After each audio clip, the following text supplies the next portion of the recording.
Everyone is always excited to hear about the iPhone camera updates. People buy the new phones and then they watch videos of people talking about how great the cameras are. But if you don't know how to use your camera and you never went into the settings, then you're not maximizing the potential of your new iPhone's cameras. So I'm doing a simple tutorial on how to set up your iPhone 16 Pro to maximize your photo quality, and you'll never have to change any settings ever again. So first off, let's take a look at the camera control. The camera control button is located on the right side of the phone if you're looking at it from the front, and it has two modes of feedback.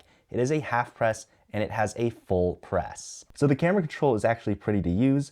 If you full press it in, it's the most intuitive thing to do, and it opens the camera app. That's probably what you already know. But then if you half press the button, you actually get to a settings page that you can use that camera control kind of as a touch bar, and you can scroll through settings.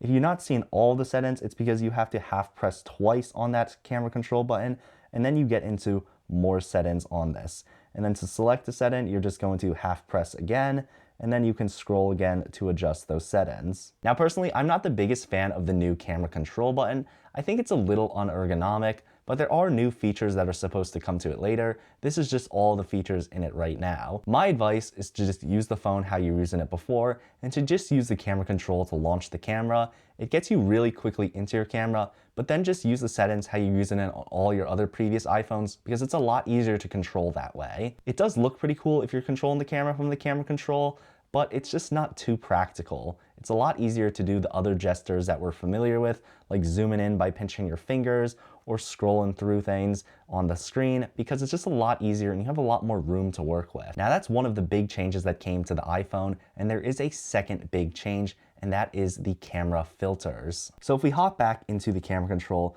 we can see in the top right, we have a new icon, and this is for the camera styles. If we click that, we can then use our finger to scroll through all of the new camera styles. We see on the left of the standard are these undertones, and then when you get back to the standard, you can start scrolling to the right to get to moods. The moods are the new thing that are here, and as you see on the top, there's a tone, a color, and a palette. Tone and color is kind of similar to what we've had before. Tone is kind of the contrast, and color is the saturation, but palette is what is new here, and that is kind of the designated color that goes onto the photo. So if you were to move this into the middle, which you can move here on the bottom, you can go to the top right for tone 100, color 100, or you can go to the left for tone -100 and color -100. But if you go back into the middle and then you lower your palette to 0, you'll see that this is just a standard photo. So really the palette is what's adding the color, and then you're just choosing the contrast with the tone and the saturation with the color. So you can also reset this by hitting the button to the right of the palette, and that's gonna put it on the default settings. And as you see, when you scroll through these, Apple has given us kind of preset values for these. So some of them have a lower tone and a higher color, and then they have a neutral tone and a neutral color. So they're kind of all over the board and where they are. And then you can actually move these around and then save them to your liking and kind of create presets. So the camera control button and the camera styles are the new thing that came to the iPhone. But now that that's been done and you know how that works, let's hop into the settings page and set up your iPhone 16 Pro. Once we're in the settings page, we're gonna hop into the accessibility tab. Once we are in the accessibility tab, we're gonna scroll down and we are going to go to camera control. We wanna make sure that camera control is on so we can access the camera by pressing that button. Now the next selection that you have to make is show adjustments with a light press on the camera control. You can either turn this on or off depending on if you like it. For me, I don't love it, but I like to still have it. So I changed the button to be firmer so I don't accidentally press it. It takes a dedicated hard half press for me to actually activate it. I did select the button to be lighter, but then I was just accidentally choosing adjustments all the time. So I find that firmer is the way to go. And then for the double light press speed, I found that default is the best for me. If it's slow or slower, it's a little too much and it sometimes takes a little lag and doesn't register well. Now the next page that we want to hop into is the camera tab. So once we get into the camera page, you can see that we have a camera control system settings, and that is just going to open the camera when we press it. Next up, we have app settings for the photographic styles, and for this, I'm leaving at standard. Next up, we're gonna get into our video modes, and for record video, I'm gonna set it at 4K 60. You do have the option for 4K at 120, but that's a little too much, and you usually only want to use that if you're going to go into slow motion. If you're based in the US, you want to leave show PAL formats as off. I turn enhanced stabilization on because I don't mind the crop on the video for that extra stabilization that it gives. For action mode lower light, I leave this off. For HDR video, I leave this off. This kind of gives a fake look that sometimes blinds the screen, and I don't really like that, but you can leave this on if you're not going to edit your video at all. For auto FPS, I leave off. For lock camera, I leave off for the mere purpose that sometimes in iPhone videos, I actually do like to switch between the cameras. And then lastly, for record video, I have lock white balance on. In a studio space, a lot of times my white balance will be shifting too much depending on what objects I bring into the space. If you're outside, you might not notice the white balance shifting too much, but it's definitely noticeable in a controlled area. For record slow-mo, this is where I have 4K at 120 FPS. For record cinematic, I have it at 4K 30 FPS. I also think 24 frames per second is good, but it's a little easier for me in my timelines to do 30 frames per second. It just works better with the 60 and the 120 frames per second for me personally. For record sound, you're gonna leave on spatial audio, and then you're gonna allow audio playback, and you're gonna turn on wind noise reduction. This is gonna give you the best audio quality. So those are all the video settings on how to get the best video on your iPhone 16 Pro. Now, before we get into all the photo settings, which I think is the most important part of this video, I want to thank our sponsor, which is Artlist. If you haven't heard of Artlist before, they are an all-in-one creator platform that offers you music, sound effects, stock footage, AI voiceovers, and so much more. And this year, Artlist is giving away $100,000 to one creator to bring their most ambitious creative idea to life. Artlist has a mission to empower creators, so whether you're just using an iPhone or just starting out, if you have an ambitious creative idea, you can submit it for your chance to win $100,000. You don't need to be super skilled or have a full filmmaking crew. You just need to have a good creative idea. With that being said, this is a huge opportunity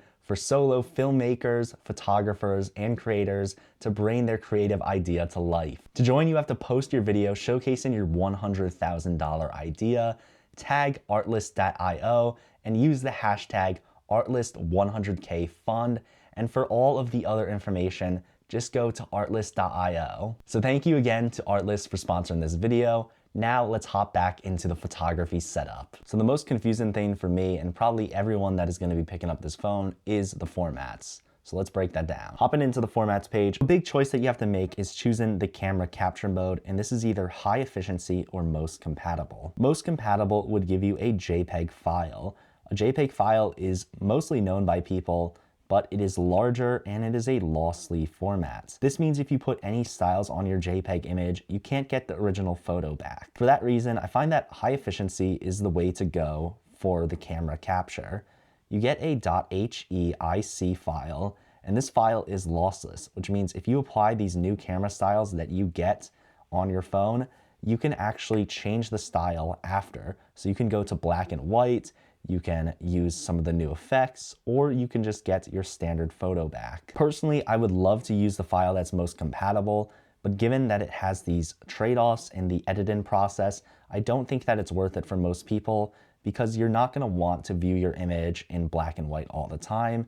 You would like to have it in different styles, and for that reason, high efficiency allows you to edit the image and also keep the original file for archiving purposes. So quick reminder, high efficiency is HEIC file. It is lossless, which means you can use any camera style that Apple gives you, and then you could revert that to the original even if you didn't take it with the original style at first. Most compatible is a JPEG file, and if you use a camera style on this, you cannot revert it back to the original image. Also, if you take the JPEG image with just the normal standard style, you can't go and add a style on after. You can use actually the old Apple filters, but you don't have access to the new Apple filters, which is very interesting. The HEIC files, you can add the styles on while you're taking the photo, or you could add them on after. It does not matter. The HEIC files are also smaller. Really, the only issue is that they're just a little less compatible, and that would matter if you're putting these on certain websites or doing some other things. But at this point, it's kind of not that big of a deal anymore. So I really recommend shooting with the high efficiency. Now we're gonna move on to the photo capture, and you can see there is a photo mode option here. And in this option, you have 12 or 24 megapixels. Now this is really confusing because if you've been paying attention to the announcements, you should know that 2 of these cameras now are 48 megapixels. So why do you only have the option to go to 24 megapixels? And really, the only reason for that is just because this menu is very confusing. You can actually access the 48 megapixels, you just have to go to a different menu. So to access a 48 megapixel JPEG or HEIC file, you have to go into the Pro formats. So you can see below the photo mode, they have ProRAW and resolution control. You're gonna wanna make sure you turn this on. Then you're gonna go into the Pro default, and in here, you can see that you can select the HEIF max, and then you can also select your RAW formats.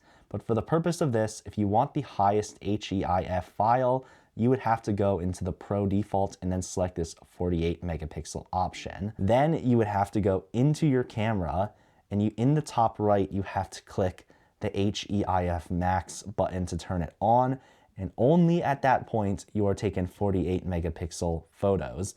If you turn that button off, you're back to taking what you have in your settings, which is 24 megapixels for me currently. So that presents a little bit of an issue because they have tied the HEIF max, which is the 48 megapixels, to the RAW controls. And if you don't know anything about RAW photos, this might not be too big of an issue for you, but if you do, you would want the option to turn on RAW photos easily, and having the HEIF 48 megapixel option tied to the RAW controls makes it not easy to access. Now let's talk about the ProRAW files. For some reason, you only have access to a 12 megapixel and a 48 megapixel ProRAW file. There's no option to choose the 24 megapixels. If 24 megapixels was an option, that might be a good option for some people, but since it's between 12 and 48, I really don't recommend doing the 12 megapixel. I highly recommend doing the 48 megapixel because if you're doing ProRAW format, you might as well get the most size and most quality possible. So what's the difference between the HEIF and the ProRAW 48 megapixel? Well, the difference is the HEIF file is going to be processed. If you take a picture with this on, even if you're just on the standard, it is going to be processed by Apple. A lot of people have seen this when they take selfies of themselves, and what they see in the camera changes when they look at the photo back in the Photos app because it either adds some smoothing or it adds some sharpening, or it does a little bit of both. And sometimes it brightens up an image a little and brings down the shadows a little. It does a lot of different processing depending on the scenario, and that's just how the HEIF file for Apple works. They're doing some processing behind the scenes that you can't control. For the ProRAW file, there's absolutely nothing done by Apple. If what you see on your phone is what you'd like, this is kind of the format that you'd like because it's gonna do nothing. The only issue is here is a RAW format is not instantly shareable. You have to do some editing to this and convert it into a different file to share it. So for that reason, the ProRAW Max file is not really attractive to a lot of people because so many people don't want to edit their images or want to share it right away. So a lot of people will resort to the HEIF. Even though it has some of that processing, you can share that image right away. Now we're gonna forget about the comparisons between HEIF and the ProRAW Max, and we're just gonna dive a little deeper into the ProRAW Max. As you can see, when you choose a ProRAW format, you then have an additional 3 options at the bottom of the page. These options are JPEG lossless, JPEG XL lossless, and JPEG XL lossy. Once again, when I'm shooting in ProRAW format, I do not want to throw away any data. I do not want to get a smaller file than I can. I want the maximum. So for that reason, I'm between the JPEG lossless and the JPEG XL lossless. Now JPEG lossless is going to be the most compatible. It's going to give you a standard .dng file, and this file is going to be easily edited in any apps, Lightroom, Photoshop. You're able to do your professional edits there, export an image, and then share it. JPEG XL is kind of the new kid on the block. It has a smaller file size, and it's supposed to give you a ton of other benefits, but it's a new format that just isn't widely accepted yet. Because this is Apple and they have the opportunity to push forward a lot of change, the JPEG XL format could gain a lot of traction and be very useful in terms of saving storage space and getting a ton of other benefits. But for me, I'm not a betting man on the future. I want to use what is there, and I have no problems with the normal JPEG most compatible format. For me, it does have a little bit more file size, but it's more compatible, and I know I can edit this just completely normally and it's not throwing away any data. So for me, I am rolling with the JPEG most compatible. I think most people should go with this for now. If you do want to risk it a little bit for smaller file sizes, you can go with the JPEG XL lossless. Both files have no loss in data, so they're essentially the same highest quality. It just really depends. Do you want to sacrifice a little bit of storage space to get something that's very compatible? Or do you want to save some storage space and potentially get benefits in the future, but the format is not widely adapted yet? So for that reason, if I'm going to do ProRAW Max, I'm making sure to do JPEG lossless, most compatible, because that is what works for me and gives the best quality. So now that we know how those ProRAW files work, we have to ask ourselves, what do we choose between the HEIF Max and the ProRAW Max? So if I had to choose between these two, I'm actually going to choose the ProRAW Max 48 megapixels. And if I don't need a very large file, I'm just gonna switch off that ProRAW button and make sure that I'm shooting the HEIF 24 megapixels.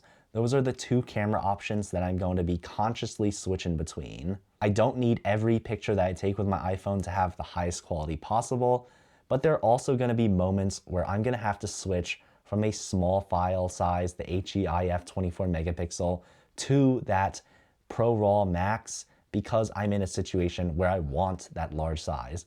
And I don't want to come back to my settings page and have to fiddle around with it to find it. I want to make sure it's in that top right corner for me to easily access. So now we can back out of this and we see that our two options are the high efficiency 24 megapixels and the ProRAW Max in the JPEG lossless. So that was a lot. Let's do a quick recap.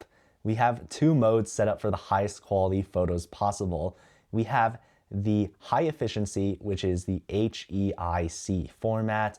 This is going to be 24 megapixels, and we can use camera styles on this to get an aesthetic look straight out of the camera.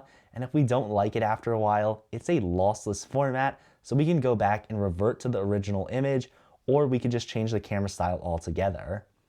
On the other hand, in the top right, we are going to have the option to turn on ProRAW Max 48 megapixels. This is a file that cannot be shared right away. It has to be edited, but it's gonna have the maximum detail possible, and it's gonna have no processing done, so the photo that you see in the camera is what you're gonna get originally. The ProRAW Max files are going to be huge, so you only wanna use it when you have a photo that you know you want to edit or get the most detail possible. When you don't want that, you're just gonna turn it off in the top right and convert back to the HEIF 24 megapixel option, and then you could just take snapshots with that and easily save those for less storage space. That is the most difficult part of this video. Let's finish up with the settings that are gonna make your quality of life better. You don't wanna skip these. These are a lot of things that are gonna make the camera app a lot easier to use. The next thing that we're gonna hop into is preserve settings. And here, the camera is either going to keep what you selected last, or it's gonna revert to a default. The first one is camera mode. This will revert to the last mode you're in, whether it's time-lapse or video, or if you leave it off, it resets to photo. For me, photo is my primary, so I turn this off, so every time I click camera control, I know that I'm in the photo mode. Next up is controls menu. If you go into the control menu, it can go right into the last control you're doing, or it can show you all your tools. I want it to show all my tools, so I don't want it to preserve the control menu, which means I leave this off. For photographic style, you can preserve the last style you're using to be consistent, or you can automatically reset to the standard. For me, who's someone who likes to edit their photos, I turn this off, so my photos are always standard no matter what. For creative controls, this can save your aspect ratio, your light settings, or anything else, or it will reset them all. For me, I want it to be reset. I just want to have the default camera all the time. For depth control, this can keep your setting for photo, portrait, and cinematic modes, or it can automatically reset. Once again, I want this to automatically reset. All right, now this is one you definitely need to change. This is macro control, and for this one, it's either going to automatically switch into your ultra wide camera when you get close to something, or it's just going to not change your camera. So turn this on so it does not change your automatic macro mode. For exposure adjustment, this is either going to change your exposure to what you last had it as, or it's going to reset the exposure. Definitely gonna wanna leave this one off. For night mode, this will save your night mode setting or just turn it to auto. Definitely want to keep this one at auto also. For portrait zoom, this is either going to save your portrait mode zoom or it's going to reset it to your default camera. Definitely leave this one off. For action mode, this is going to preserve your action mode setting or reset it to off. Definitely leave this one off. For ProRAW and resolution control, this is that toggle in the top right corner. You're going to want to turn this on. So if you want that max quality, it'll always keep shooting in that max quality. But if you don't want that anymore, you're going to have to manually turn that off. I found out that for me, I usually like to shoot in ProRAW, so I want to make sure that it's saving that and not resetting it to that lower quality. For live photo, this is going to preserve your live photo setting or automatically reset to live photo turned on. Personally, I do not like live photos. Some people can make some very aesthetic stuff with the mini movies that they have, but if you're not going to use that and you're not going to use some of those special styles like the long exposure and the blend in, then you're going to want to turn this on and then turn live photo off. That is personally what I do. Now we can back out of that page and we can see that the next option is use volume up for burst. I leave this off. For the camera, we want to scan QR codes and show detected text because it's very helpful if you're using the camera as a tool. For composition, you definitely want to turn on grid and level. Both of these are going to help you get a nice shot, practice the rule of thirds, and make sure you're level. For mirror front camera, I have this off. For view outside the frame, I turn this on. I find this super handy. It kind of works like a rangefinder camera, which allows you to see outside of the frame that you're going to capture. This is very good if you're having people walk into your frame for your photography. You're able to time it a lot better. And if you have cars or anything else come into frame, you can time that a lot better because you could see it coming from outside of your frame into it and then time your shot correctly. For Fusion camera, I truly don't understand the Fusion camera, to be honest with you. It just kind of crops and it's a crop inside of the camera that you don't choose. So I turned off the 28mm and 35mm and I just leave the standard 24mm on. For portraits in photo mode, I leave this on. For prioritize fastest shooting, I leave this off. This says it would intelligently adapt image quality, aka lower your image quality when rapidly pressing the shutter. I definitely don't want this. I want the quality that I chose. For lens correction, I want to turn this on. This is going to make sure that I have less distortion on that front camera and that ultra wide camera. For macro control, I'm going to want to leave this on. If I do want to switch into macro control manually, not automatically like was in the other setting, I want to make sure that I have this on so I can do that. So that's everything you need to know on how to get the highest quality photo and video out of your iPhone 16 Pro. It also shows the new things like the camera capture button and the camera styles. If anything is confusing, just go back and watch the video. It should make more sense the second time around. If you have any questions, leave them down below and I'll be sure to answer them. I hope this tutorial was helpful to you. If you have someone trying to learn photography or video with their iPhone, please share this video with them. Leave a like so this video reaches more people and consider subscribing because it really helps the channel. Thank you so much for watching and thank you to Artlist for sponsoring this video. Go create something amazing with your new iPhone 16 Pro and submit it to Artlist's challenge and try to win that $100,000. If you're interested in seeing a breakdown of the JPEG, HEIF, and DNG files inside of Lightroom or Photoshop to see how these files stack against each other when adding a ton of edits to them, stay tuned because those are coming to the channel. All right, I'll catch you guys in the next one.